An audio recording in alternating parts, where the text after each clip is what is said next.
Pushpa 2 film की starting में हमें भंवर सिंह शेखावत को दिखाया जाता है, जो पुष्पा को मारने का एक प्लान बना रहा होता है और अपनी बेइज्जती का बदला लेना चाहता है। इस फिल्म में भंवर सिंह शेखावत का रोल फहद फासिल निभा रहे हैं।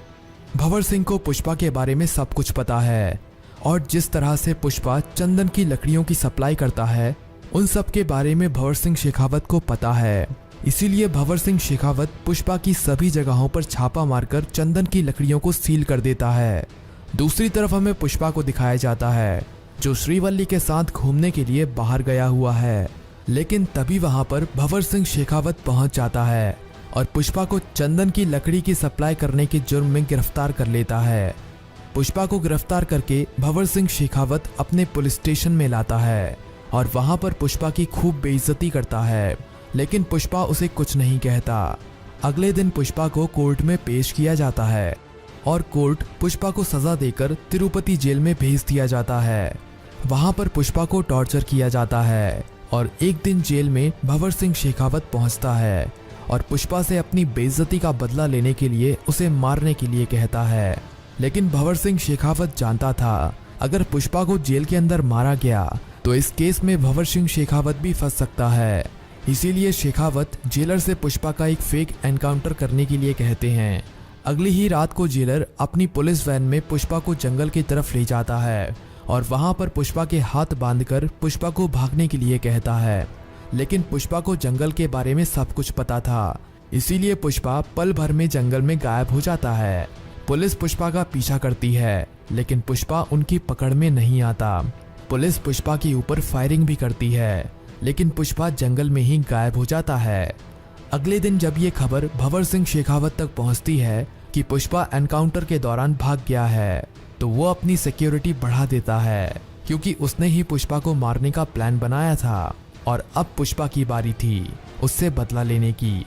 अगले दिन पुलिस पूरे जंगल में पुष्पा को ढूंढने के लिए अपनी पूरी फोर्स लगा देती है, लेकिन उन्हें पुष्पा का नामो निशान भी नहीं मिलता।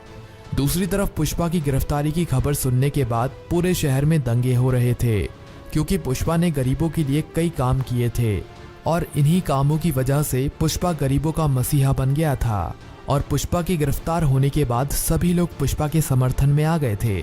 इसकी वजह से पूरे शहर में दंगे हो रहे थे। लेकिन जब ये खबर लोगों तक पहुंचती है कि पुष्पा तिरुपति जेल से भाग गया है, तो सभी लोग खुश होते हैं। दूसरी तरफ पुलिस को जंगल में एक खून से लथपथ एक शर्ट मिलती है, जिस पर 8 गोलियों के निशान थे और ये शर्ट पुष्पा की ही थी। जब ये खबर मीडिया में आती है तो ये खबर आग की तरह पूरे शहर में फैल जाती है। पुलिस को लगता है कि जब पुष्पा भाग रहा था और जब पुलिस वालों ने उसके ऊपर फायरिंग की थी, तो पुष्पा को कई गोलियां लगी थी, जिनकी वजह से पुष्पा मर गया होगा और उसकी लाश को किसी जंगली जानवर ने खा लिया होगा। ये खबर मीडिया में आते ही सभी लोग गुस्से से आग बबूला हो जाते हैं और शहर में खड़ी बसों और दुकानों में आग लगा देते हैं, जिनकी वजह से पूरे शहर में धारा 144 लागू कर दी जाती है। इसी तरह कई दिन बीत जाते हैं, लेकिन पुलिस को ना ही पुष्पा मिलता है, ना ही पुष्पा की लाश। लेकिन एक दिन जो जंगलों में जंगली जानवरों के ऊपर नजर रखने के लिए कैमरे लगाए हुए थे, उनमें पुष्पा की एक झलक देखने को मिलती है। जब ये खबर भंवर सिंह शेखावत तक पहुंचती है, तो वो पुष्पा के डर के मारे छुट्टी पर चला जाता है और पुष्पा को दोबारा से पकड़कर जेल में डालने के लिए प्लान बनाने लगता है। दूसरी तरफ हमें पुष्पा के दूसरे दुश्मन को दिखाया जाता है, जिसका नाम सीनू है और फिल्म में सीनू का रोल सुनील निभा रहे हैं। सीनू भी अब ठीक हो चुका है। अब सीनू और सीनू की पत्नी, जिसका नाम दक्षिणायनी है, और फिल्म में दक्षिणायनी का रोल अनसुईया भारद्वाज निभा रही हैं।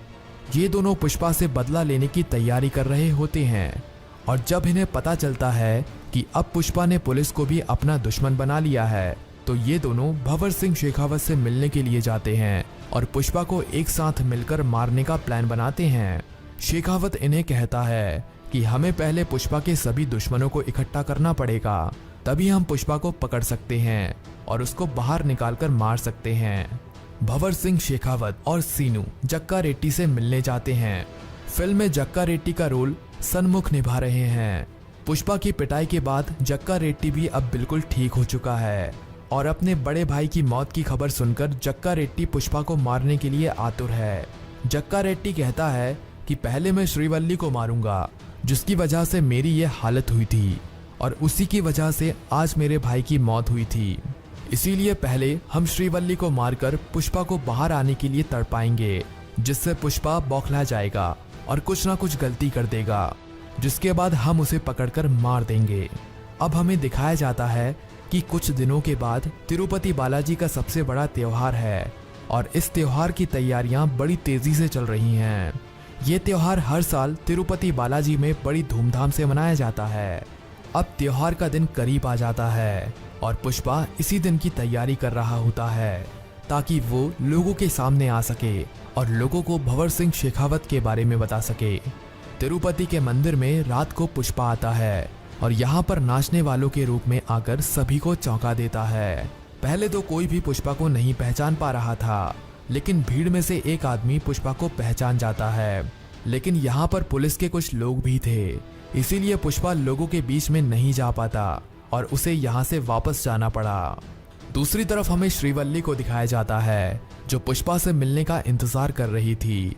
दूसरी तरफ पुष्पा के साथ रहने वाला केशव पुष्पा को ढूंढने में लगा हुआ था।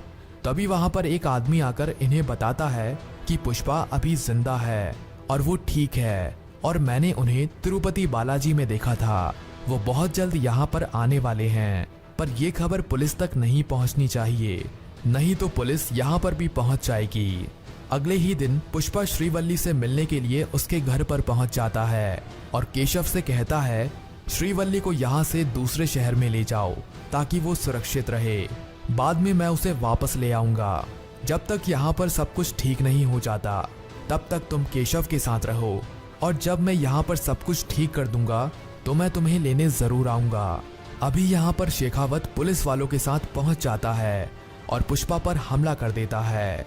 पुष्पा तो यहाँ से भाग जाता है, लेकिन शेखावत श्रीवल्ली और केशव को पकड़ लेता है और इन दोनों को पुलिस स्टेशन ले जाने के बजाय सीनू के ठिकाने पर ले जाता है और यहाँ पर लाकर श्रीवल्ली को मार देते हैं।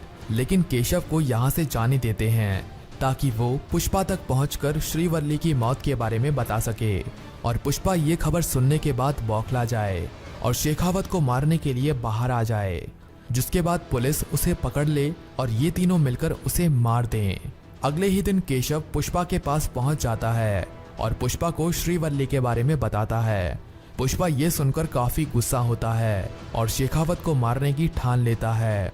अगले दिन शेखावत अपने घर पर एक बड़ी पार्टी रखता है जिसमें कई बड़े बड़े लोग आए हुए थे।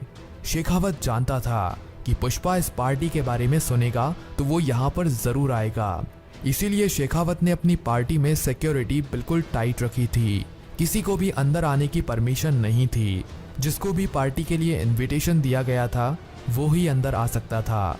अगले दिन पार्टी में सभी लोग आना शुरू हो जाते हैं और शेखावत, सीनू और जक्का रेड्डी भी काफी ज्यादा डरे हुए थे, क्योंकि इन्हें पता था अगर एक बार पुष्पा अंदर आ गया तो वो इन तीनों को मार देगा। तभी हमें पुष्पा को दिखाया जाता है। वो एक पुलिस वाले का रूप धारण करके पार्टी के अंदर पहुंच जाता है और वहां पर जक्का रेड्डी को छुपकर मार देता है। दूसरी तरफ जब शेखावत जक्का रेड्डी की लाश देखता है तो उसे यकीन हो जाता है कि पुष्पा पार्टी के अंदर घुस चुका है। तभी शेखावत पुष्पा को पकड़ने के लिए अपने सभी पुलिस वालों को इकट्ठा करता है और पुष्पा को बाहर आने के लिए कहता है। लेकिन तभी वहां पर केशव पहुंच जाता है और शेखावत उसे पकड़कर कहता है कि अगर तुम्हें अपने दोस्त की जान प्यारी है तो बाहर निकल आओ, नहीं तो इसका भी वही हाल करूंगा जो तुम्हारी बीवी का किया था। इसके बाद पुष्पा बाहर निकल आता है और शेखावत और सीनू के ऊपर हमला कर देता है। अभी यहाँ पर काफी खतरनाक लड़ाई शुरू हो जाती है और इस लड़ाई में आखिरी में शेखावत और सीनू मारे जाते हैं और तभी पुष्पा को पुलिस पकड़ लेती है और पुष्पा को कई लोगों के मर्डर में जेल में डाल देती है। पुष्पा के दोबारा से जेल में जाने के बाद पूरे शहर में दंगे शुरू हो जाते हैं।